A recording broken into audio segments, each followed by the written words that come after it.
so more Sloth Jiu Jitsu no-gi passing. We are still looking at the passing the half guard.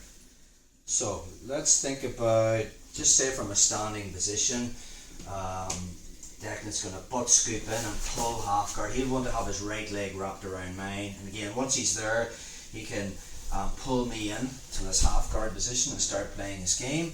We want to be thinking about, so much of our game is about trying to get an underhook on his upper body.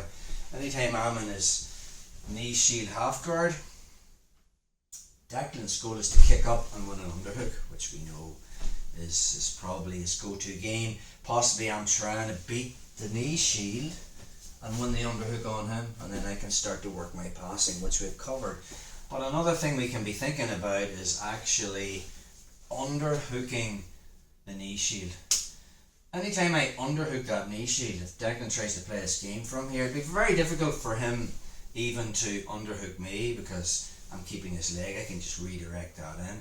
My goal from this position then would be to beat his knee line with my knee line and start to try and get chest to chest, and now he's going to start framing on me. Of course, if I drive straight into the frames, I'm not going to collapse him, but if I change the angle by swimming my hand in, notice my left shoulder turns away from him, and then I drop into the half guard. Now when we were playing Henry Aiken's system, I didn't have the underhook, which meant that when I dropped from knee shield position and I cut the angle, we were looking to keep this leg way out so he couldn't put me back in the guard.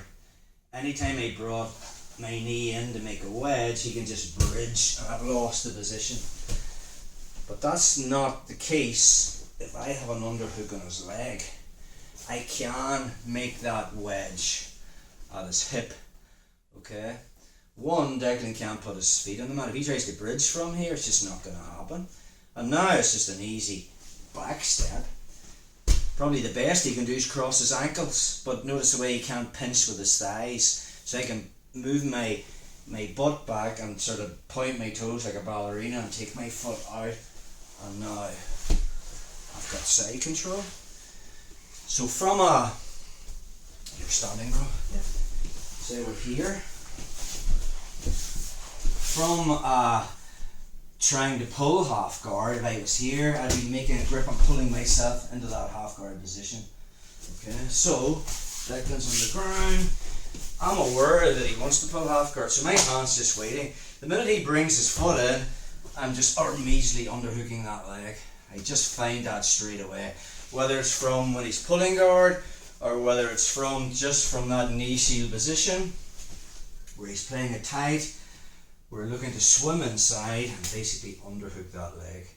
Once I've underhooked the leg, now I'm going to beat that knee line, start to put chest to chest pressure. As he frames, I turn my body and drop into the space and just turn this way, bro. And then I'm not doing the Henry Aiken style pass. I'm bringing my knee into this hip and wedging. So now from there, if Declan tries to cross his ankles, it's difficult. Just the flaring of my elbow allows me to back step out.